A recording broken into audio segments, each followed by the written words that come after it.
Messieurs les présidents, Madame la ministre, Mesdames et Messieurs les rapporteurs, mes chers collègues, nous examinons cette semaine le projet de loi relatif à la production d'énergie renouvelable sur lequel j'ai le plaisir d'être rapporteur en binôme avec mon collègue Henri Alfandari au nom de la Commission des affaires économiques. Je veux le remercier pour notre travail conjoint mené durant les auditions, ainsi que l'ensemble des collègues, collaborateurs, administrateurs et administratrices qui travaillent sur ce texte. Je veux également remercier les différentes personnes entendues la semaine passée et qui ont contribué par écrit à notre réflexion, de la FNSEA à Enedis, en passant par Sea Shepherd et les jeunes agriculteurs.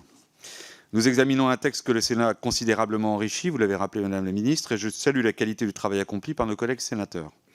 Certaines des mesures ajoutées vont dans le sens du texte, comme la simplification des procédures ou la volonté de couvrir un maximum d'énergie renouvelable dans les dispositifs proposés. Il y en a d'autres qui ne nous satisfont pas et sur lesquels nous proposerons des évolutions. Nous devons accélérer notre transition énergétique car l'urgence climatique n'attend pas. La France doit devenir une puissance écologique et souveraine. La transition énergétique va permettre la création d'emplois, l'émergence de filières d'avenir et en même temps la réindustrialisation en fournissant une énergie massive et décarbonée. C'est tout le sens de notre stratégie de décarbonation du mix énergétique français qui devra se faire avec la population et qui tient en 3 mots, sobriété, nucléaire, renouvelable. Ce triptyque est indispensable pour sortir de notre dépendance aux énergies fossiles et atteindre la neutralité carbone en 2050, conformément à nos engagements européens.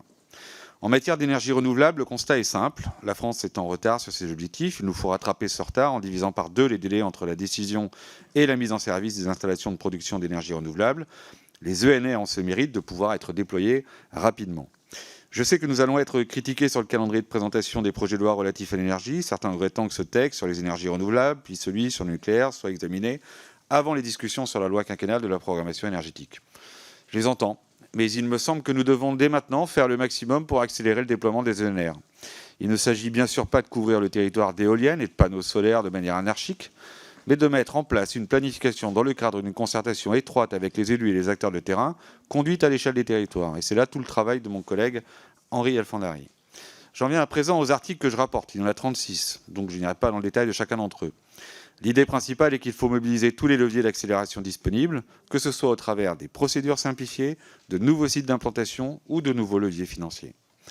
S'agissant des mesures permettant de libérer du foncier, je citerai en particulier les articles 9 et 10 qui ouvrent des dérogations au principe d'implantation en continuité urbaine dans les zones littorales et de montagne. Les dispositifs sont bien encadrés tout en permettant à ces territoires de s'inscrire activement dans la transition énergétique. L'article 16 facilite également l'implantation d'ouvrages de transport d'électricité en zone littorale tout en préservant les espaces les plus fragiles. Sur la question de l'agrivoltaïsme, le Sénat a permis d'avancer en proposant une définition perfectible.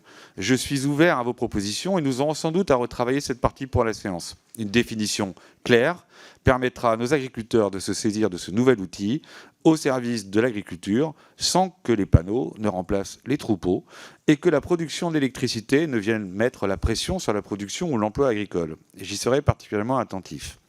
L'article 17 permet de favoriser la conclusion de PPA, c'est-à-dire contrats directs entre producteurs d'énergie renouvelable et consommateurs, qui sécurisent l'investisseur et apportent de la visibilité à l'acheteur. Le Sénat a ouvert aux collectivités la possibilité de souscrire des PPA et je pense que c'est un ajout bienvenu. L'article 18 porte quant à lui sur le partage de la valeur. C'est un sujet complexe. Afin d'améliorer l'acceptabilité des installations d'ENR, indispensable à notre souveraineté et notre pouvoir d'achat, nous souhaitons qu'un lien soit créé entre les installations et le bénéfice qu'elles procurent. Le Sénat a souhaité recentrer le bénéfice de ce partage de la valeur sur les collectivités territoriales. Ma volonté sur ce point est de créer un mécanisme opérationnel qui ne crée pas d'effet de seuil ou de rupture d'égalité entre les citoyens. Je ne doute pas que notre travail commun permettra de trouver un chemin. Enfin, je me réjouis des débats à venir, dont j'ai nul doute qu'ils nous permettront de tendre vers un objectif partagé. Déployer davantage d'énergie renouvelable, plus vite et dans le respect de nos territoires. Car il nous faut croire et agir pour des choses qui ont des chances de se réaliser, affronter ensemble les problèmes et se mettre d'accord sur les modalités. Certains ont reconnu ici une des dernières citations de Jean-Marc Jancovici dans son dernier ouvrage. Je suis convaincu que cette méthode de dialogue et l'esprit de compromis à l'œuvre au Sénat sauront également prévaloir dans notre Assemblée. Je vous remercie.